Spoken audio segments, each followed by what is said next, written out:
탐정의 눈으로 사건을 들여다봅니다. 탐정 손수호.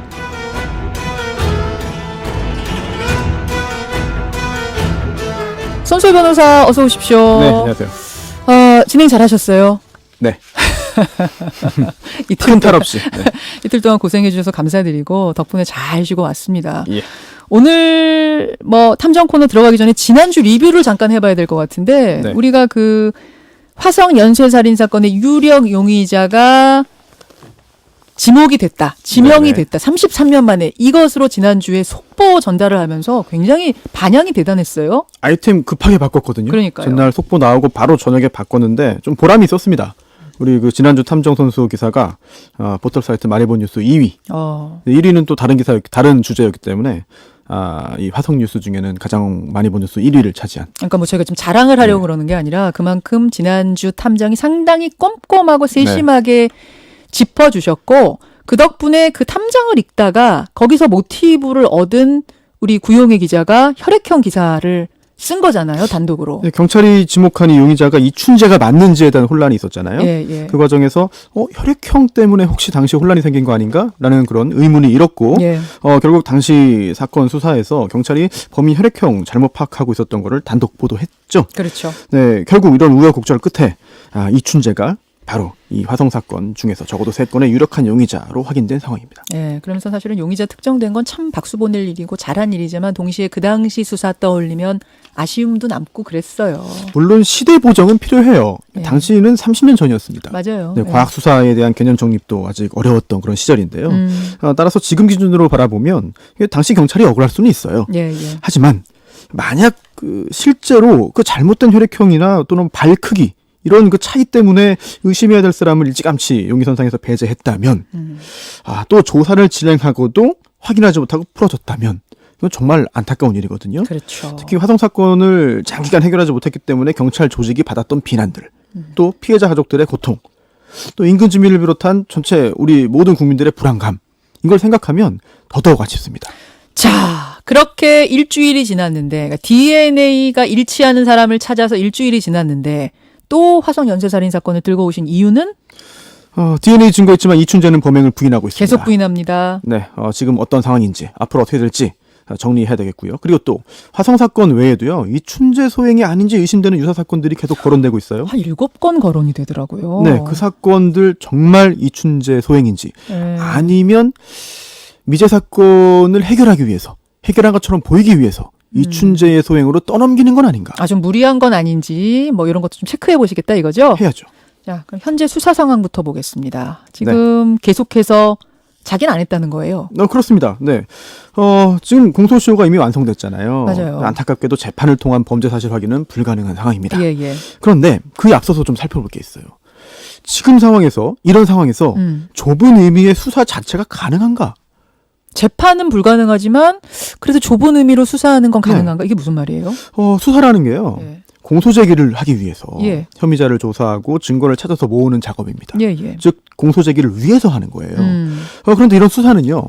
그 수사 대상자의 권리를 침해할 수 있어요.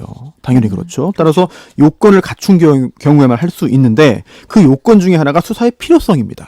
즉 꼭 필요한 경우에만 할 수 있다는 거예요. 아하. 그런데 공소시효 완성 사실이 명확해서 어차피 공소제기 못하고 따라서 처벌 못하는 이 사안 좁은 의미의 수사를 할 수 없는 거 아닌가. 그래서 지금 이춘재도 정식으로 입건된 피의자가 아니라 용의자로 부르고 있습니다. 맞아요. 네. 그렇다면 입건조차 못한 것 또는 안 한 거 아니냐라는 생각을 할 수 있겠고요. 예. 지금은 그나마 이춘재가 프로파일러와 마주 앉아서 대화에 응하기는 합니다. 네. 자백은 하지 않지만 그나마 다행이에요. 그런데 만약 그것마저 이춘재가 거부한다면 방법이 없어요? 이걸 강제할 수단이 쉽게 떠오르지 않아요. 물론 민주사회에서 민주국가에서 중세처럼 고문을 하거나 만유 재판하거나 이럴 수도 없잖아요. 없으니까. 네. 아니 근데 DNA라는 확실한 증거 99.9999% 확실한 이 증거를 한 건도 아니고 3건을 들이댔는데 네. 어떻게 계속 부인하는 거예요? 우리 같이 한번 생각을 해보죠. 예. 첫 번째, 자백으로 얻을 수 있는 이익이 없다. 득이 될 게 없다. 만약에 화상권으로 처벌받을 위험이 있다면 이거 끝까지 버티기보다는 뭔가 자백을 해서 형량을 낮출 생각을 할 수도 있을 겁니다. 있죠. 그런데 이미 오래전에 공소시효 완성됐어요. 처벌 가능성 없습니다. 맞습니다. 게다가 이미 무기수로 복역 중입니다. 1급 모범수로. 그렇습니다. 네. 연결되는 건데요. 두 번째, 가석방. 1급 모범수로 25년간 얌전히 복역했어요. 예. 가석방을 노렸을 가능성도 있습니다. 그런데 만약 이 화성권을 자백하면 가석방은 이미 사실상 불가능해지는 거고요. 이미 불가능해진 것으로 보이지만 여전히 약간의 미련을 버리지 못했을 가능성도 있는 거죠. 아니 근데 33년 동안이나 지금 비밀을 간직하고 살아온 사람이라면 어차피 이렇게 된 거 그냥 털어버리자. 그냥 시원하게 밝히고 네. 죄책감이라도 좀 덜자. 이렇게 생각할 수도 있는 거 아니고 대부분 사람들이 이런 결정적인 증거 들이밀면 그냥 포기하면서 다 털어놓는다면서요. 그건 그나마 좀 평범한 사람들이고요. 애초부터 이춘재는 그런 성격이 아닌 걸로 보입니다. 94년 처제 강간 살인 사건 기록을 보면은요. 예. 살해 후에 사체를 유기하고 집안을 꼼꼼히 청소해서 적극적으로 죄적 인멸을 시도합니다. 게다가 경찰이 증거를 제시해도 끝까지 버티다가 예. 화나서 우발적으로 살해했다. 이렇게 일부 인정하긴 했어요. 그러다 또 번복해요. 강압 수사 때문에 내가 거짓 진술했다 하고 번복하기도 하고, 또 교도소 안에서는 동료에게 처제가 예뻐서 그랬다 라고 말을 했는데 또 항소이유서에서는 내가 안 했다 라고 쓰기도 하고 반성하는 모습을 찾을 수가 그러니까 없습니다. 죄책감 느끼는 스타일이 아니란 말씀이군요. 심지어 처제 살해하고 사체 유기한 그 다음날 장인을 찾아가서요. 내가 도울 일 없냐 이렇게 뻔뻔한 말을 하고, 또 처가 식구들이 경찰에 이 실종 신고하러 갈 때도 같이 갔어요. 평소에도 외부인에게는 세상에. 순하고 친절한 사람으로 보였지만 예. 화나면 남들이 보는 데서도 아내나 당시 2살짜리 아들까지 마구 폭행할 정도의 두 사람이었죠. 얼굴. 그렇죠. 네. 뻔뻔함. 그리고 여기서 좀 한 가지 흥미로운 가정을 좀 한번 해봐야 될 것 같은데요. 가정이요? 네. 혹시 이춘재가 지금 이 상황을 혹시 이런 경찰 또 프로파일러와의 놀이, 어떤 게임으로 생각하는 건 아닐까? 지금 이걸 굉장히 재미있는 일이라고 생각할 수도 있어요. 아니 우리가 그 살인의 추억이란 영화 생각해 보면 거기에서의 주인공이 그런 식이었잖아요. 박해일이 보면 계속해서 게임하듯이 즐겼잖아요. 네. 왜냐하면 이미 공소시효 완성된 상황. 이춘재가 자백하지 않으면 경찰에게도 뾰족한 방법은 없습니다. 따라서 영원히 이런 대화 시도만 하다가 끝날 상황이에요. 예. 어차피 지금도 무기수인 이춘재가 자백하지 않고 경찰을 놀리면서 이 상황을 즐기는 건 아닐까. 일각에서는 그 재산을 지키려고 그러는 거 아니냐. 이춘재의 가족이 100억대 자산가인데 민사 이제 인정해버리면 형사는 아니더라도 민사 걸릴까봐 재산 뺏길까봐 그러는 거 아니냐라는 보도도 있었거든요. 네 번째 가능성인데요. 100억대 가족 재산 보도가 있었잖아요. 예. 일가가 그 인근에 넓은 농지 가지고 농사 지었는데 화성. 네, 근처가 개발되면서 땅값 폭등했다. 최대 100억대일 것이다. 그런데 그렇다더라도 이 손해배상 청구가 인정되는 것은 사실상 불가능합니다. 왜냐하면 형사에는 공소시효가 있는 것처럼 예. 민사에는 소멸시효, 채권의 소멸시효가 있는데요. 예. 이 범죄라는 불법행위를 당한 피해자 유족들은 손해배상 청구권을 가져요. 예. 그런데 일정 기간 동안 이걸 청구하지 않으면 채권이 소멸합니다. 우선 손해 사실과 가해자를 안 날부터 3년 동안 행사하지 않으면 소멸하는데, 이거 가해자를 이제 알았으니까 이거 시효 완성 안 된 거 아닌가 생각할 수 있거든요. 가해자를 안 날부터 3년이면 가해자 이제 찾았잖아요. 그렇죠. 하지만 또는 다른 규정이 있습니다. 또는 뭐요? 불법 행위를 한 날부터, 즉 그런 살해 행위, 범죄 행위들은 한 날부터 예. 10년이 경과한 경우에도 소멸해요. 그럼 또는이면 네. 둘 중에 한 가지만 만족해 버려도 소멸한다. 그렇습니다. 아. 따라서 이춘재가 자발적으로 손해배상하거나 아니면 향후에 예상되는 소송에서 소멸시효 주장을 이춘재가 하지 않는 아주 예외적인 경우가 아닌 한 배상받기 어려워진 거죠. 이미. 근데 안 할 리가 없죠. 그렇죠. 네, 두 가지 중에 하나 선택할 수 있으면. 맞습니다. 그렇군요. 그러면 재산 때문이 아니라면 왜일까? 네, 끝까지 자백 안 할 것 같아요. 안 할 것 같으세요? 뭐 이춘재를 조사한 형사들도 그런 전망을 하고 있고, 그래서 경찰이 마지막 수단으로 하나 이런 생각을 하고 있습니다. 뭐요? 이춘재의 모친, 어머니. 네, 예. 이 모친과 함께 자백을 설득하는 방법. 그런데 이게 친모가 여기에 응할지, 또 이춘재가 그 자리에 나와서 계속 대화를 할지 의문이고요. 그렇죠. 또 과연 그렇게까지 하는 게 적절한가라는 의문도 제기하고 있습니다. 또 오히려 이런 시도를 하다가 예. 그나마 지금은 이춘재가 마주 앉기라도 하는데 네. 아예 아무것도 하지 않고 하게 만들어 버리는 건 아닌가. 그런 걱정도 드는 거죠. 어제 이춘재 어머니 인터뷰가 TV에 나갔더라고요. 네. 정말 몰랐다. 뭐 이런 이야기들을 하던데. 네. 알겠습니다. 이제 상황은 그래요. 자백 가능성 사실상 손탐정은 제로로 본다 이 얘기고. 매우 낮다. 그게 틀렸으면 좋겠습니다. 틀리면 좋죠. 틀렸으면 좋겠어요. 이춘재의 또 다른 범죄 가능성 이것도 한번 진단해 보신다고요. 네, 이춘재가 화성 사건 용의자로 이제 지목되면서 이제 경찰이 유사한 그 장기 미제 사건들 역시 이춘재와 관련된 건 아닌지 다시 확인하고 있습니다. 그 중에서 이제 86년 9월에 그 화성 1차 사건 벌어지기 앞서서 2월부터 7월 사이에 7건의 연쇄 강간 사건이 발생해요. 화성 연쇄살인 사건으로 우리가 묶어서 보고 있는 1차 전에. 네, 직전이죠. 네, 직전에. 그게 9월이었으니까 2월부터 7월 사이에 정말 직전입니다. 그러네요. 또 1차 사건 직후인 86년 11월에 강간 사건. 이거는 범행 수법이 상당히 유사하다고 알려져 있습니다. 이렇게 양말이나 스타킹으로 양손 결박하고 속옷 등으로 재갈 이용하는 수법인데요. 그건 이제 청주에 살 때겠네요. 그러면 네네. 이사 간 다음. 네? 그러니까 후 사건들은 청주에 있을 때 벌어진 거 얘기하는 거죠. 아니, 그렇진 화성 사건 않고요. 이후? 그렇진 않고요. 네. 의심되는 사건들이 그 후에도 이제 또 있는 거죠. 이거 앞에 사건이 있고 뒤에 사건이 있는 건데요. 네. 6차 사건과 7차 사건 사이엔 87년 12월에 발생한 또 수원 여고생 강간 살인 사건도 있거든요. 이거는 집단을 이용해서 시신을 은닉한 수법이 비슷하다.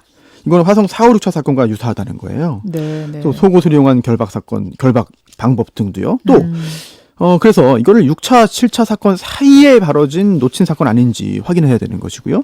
또 실제로 이 사건 담당했던 하승균 전 형사가 이 사건은 화성 연쇄살인 사건 중에 하나일 것이다 라고 보고 있기도 합니다. 그래요. 이게 이제 다 맞다면 정말 끊임없이 범죄를 저질렀다는 얘기가 되는 거네요. 기록을 충격적이에요. 보면은요. 모범 범죄로 확인된 8차 사건 빼고 7차와 9차 사건 사이에 약 2년 정도의 공백기가 있어요. 그런데 이 공백기의 이유를 설명해 줄 만한 부분이 하나 있습니다. 뭐냐면요. 90년 4월에 수원지방법원에서요. 강도 예비 폭행으로 징역 1년 6개월에 집행유예 2년 선고받은 기록이 있어요. 결국 이런 아주 특별한 사정이 없는 한 계속해서 범죄를 이어갔다는 추정이 가능한 건데 그렇다 보니까 혹시 다른 범죄까지 다 저지른 거 아니냐 이런 의심들을 하고 있는 것이죠. 그렇죠. 이때가 이제 결혼해서 청주 살 때군요. 네, 그래서 청주 주변에서 벌어진 사건 지금 다시 검토하고 있습니다. 자, 이제 지금 말씀하신 유사 사건들을 다시 조사하기 위해서라도 이춘재 자백이 필수 아니에요? 그렇습니다. 이게 처제권으로 체포된 게 94년이고요. 예. 지금까지 교도소에 있어요. 예. 따라서 따라서 이춘재가 저지른 범죄는 모두 94년 이전이다. 그런데 다 공소시 완성됐거든요. 네, 따라서 이춘재의 자백에 의존할 수밖에 없는 상황이죠. 경찰들한테 주어진 과제가 만만치 않은데요. 우선 과거 수사의 어떤 그 아쉬움 이런 것들에 대해 이런 걸 숨기려고 하면 안 될 것 같고요. 그랬다가는 역풍이 불 수 있을 것 같고 또 이춘재를 특정하면서 사건 끝난 게 아니라 이제 다시 시작인 것 같습니다. 경찰이 사건 다시 검토하는 기록이 15만 장이에요. 15만 장이요? 네, 직접 손으로 쓴 거라서 검토 시간 더 걸려요. 경찰이 이번에 성과를 얻었잖아요. 이 성과를 잘 이어갈 수 있도록 끝까지 최선을 다해주리라 기대하고 믿고 있습니다.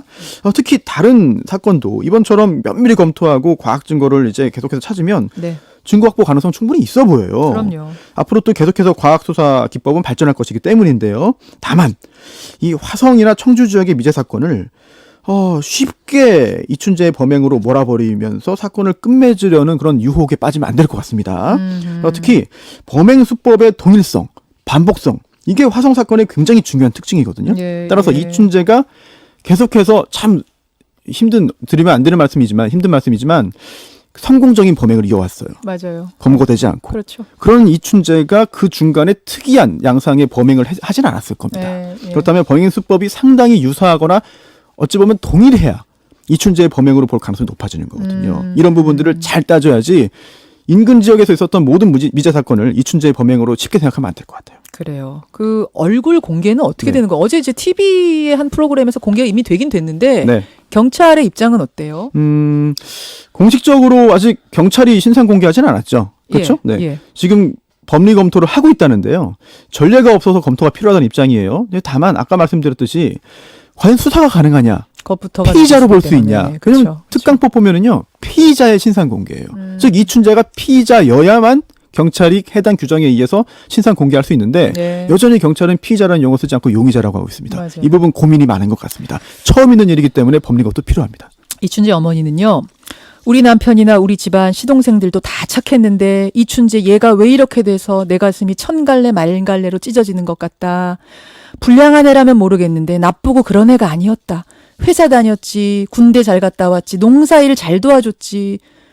근데 어떻게 내가 눈치를 못 챘겠느냐라면서 여전히 어머니도 못 믿겠다라는 이런 인터뷰를 했군요. 자, 손수호 탐정님 수고하셨습니다. 네.